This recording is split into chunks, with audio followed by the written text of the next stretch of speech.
เจริญพรท่านสาธุชนทั้งหลายเนื่องในวาระโอกาสปีใหม่ผ่านเข้ามานี้ตามการสมมุติและบัญญัติขึ้นของสังคมโลกแต่ว่ามันก็มีอย่างบางอย่างและการผ่านไปผ่านมาของปีนั่นก็คือเวลาทางพระพุทธศาสนา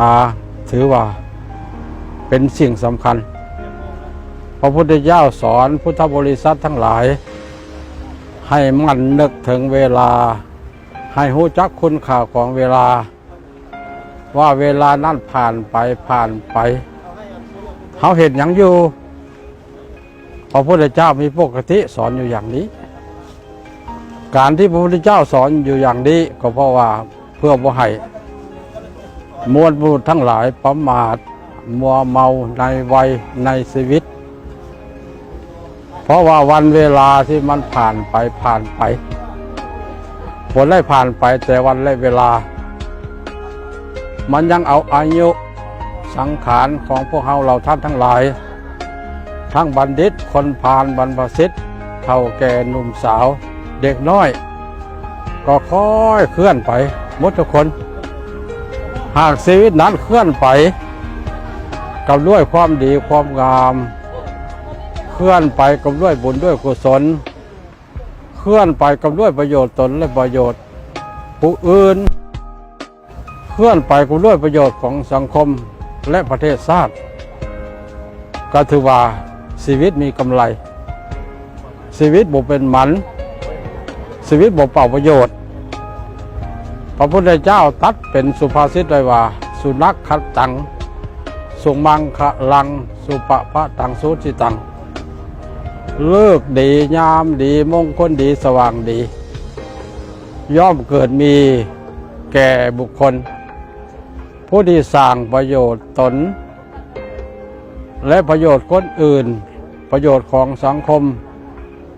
และประโยชน์ประเทศชาติประโยชน์ของตนพระพุทธเจ้าเน้นหนักให้พวกเขาสร้างฐานะครอบครัวของตนให้สมบูรณ์คือมีอุทานะสัมปทาถึงพร้อมด้วยความดุมันขยันในการศึกษาหาวิชาความรู้ดุมันขยันในการเห็นเวียกงานทั้งเวียกนอกบ้านและในบ้านทั้งเวียกการของรัฐเมื่อดุมันขยันแล้วในการทำงานทำการแล้วก็ดุมันในการซอกแสวงหาทรัพย์ทั้งกลางเว้นและกลางคืนด้วยความบริสุทธิ์ยุติธรรมเมื่อได้ทรัพย์มาแล้วพระพุทธเจ้าก็สอนให้รู้จักปกปักรักษาทรัพย์สมบัติตลอดถึงคุณงามความดีเกียรติยศชื่อเสียงเอาไว้บ่ให้เสื่อมสูญไปอันนี้พระพุทธเจ้าสอนแล้วสอนอีกอันที่สาม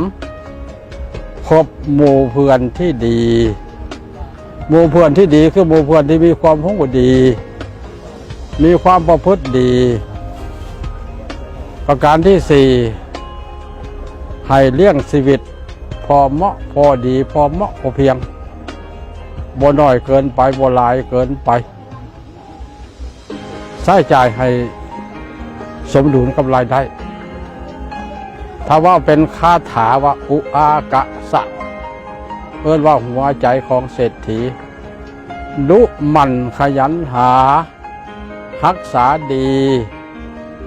มีกัลยาณมิตรเลี้ยงชีวิตสมดุลอันนี้เป็นหลักการที่สร้างฐานะครอบครัวสร้างฐานะเศรษฐกิจสังคมและประเทศชาติถ้าหากประชาชนลาวของเขาปฏิบัติได้ตามหลักนี้หันประเทศชาติบ้านเมืองของเขาพ้นไปอย่างถูกพ้นไปจากทุกอย่างไวอันนี้เอิ้นว่าสร้างประโยชน์ตนสร้างประโยชน์คนอื่นเอาก็ค่อยช่วยเหลือคนอื่นช่วยเหลือสังคมช่วยเหลือประเทศชาติเขาเป็นครูอาจารย์กระทำหน้าที่ของตนให้ดีเป็นตำรวจทหารพนักงานกระทำหน้าที่ของตนให้ดีเป็นยังก็ตามเป็นพ่อเป็นแม่กระทำหน้าที่ของตนให้ดีเป็นลูกก็ทำหน้าที่ของตนให้ดี เมื่อเขาประกอบด้วยคุณงามความดีดังที่กล่าวมาแล้วนี้ชื่อว่าปีเก่าผ่านไปปีใหม่ผ่านมาชีวิตมีความหมายชีวิตมีคุณค่าถ้าโกงกันข้ามปีเก่ากับเมาปีใหม่กับเมาปีเก่าก็เล่นกินฟุ่มเฟือยปีใหม่ก็เล่นกินฟุ่มเฟือยก็ช่วยตลอดปีตลอดชาติเล่นกินฟุ่มเฟือยเล่นกินเกินขอบเขตกินเมาเกินขอบเขตมันอันตรายหอบท่านกันปีใหม่แต่ละปีเนาะปีใหม่สากลก็ดีปีใหม่ตรุษจีนก็ดีปีใหม่ลาวก็ดีนะสถิติตำรวจจราจรเพิ่นเก็บกลับนะทั้งมวลซืนทั้งโศกเศร้าทั้งตายไปพร้อมๆกันเนี่ยเพราะเขาเล่นกินบ่ถือถ้าเล่นกินแบบพุทธนี่นะมันจะเป็นอันตรายมิจะดีกับดีมิจะได้กับได้และประหยัดถ้าขอฝากเรื่องและโอกาสปีเก่าจะหมดไปนี้ปีใหม่กำลังจะมาแทนที่นี้อาตมาในฐานะที่เป็นประธานศูนย์กลางองค์การพุทธศาสนาสัมพันธ์ลาวต่างหน้าให้พระสงฆ์ลาว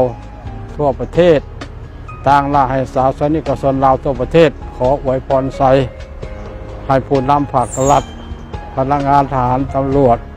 ผู้อาจารย์พนักงานตลอดถึงพ่อค้าเช้าขายประชาชนลาวบรรดาเผ่าจงมีสุขภาพพลานามัยแข็งแรงเพื่อหน้าที่การงานเพื่อการสร้างสรรค์พัฒนาประเทศชาติให้เจริญก้าวหน้าขอให้ทุกคนทุกท่านจงมีแต่ความสุขความเจริญทุกคนทุกท่านเถิด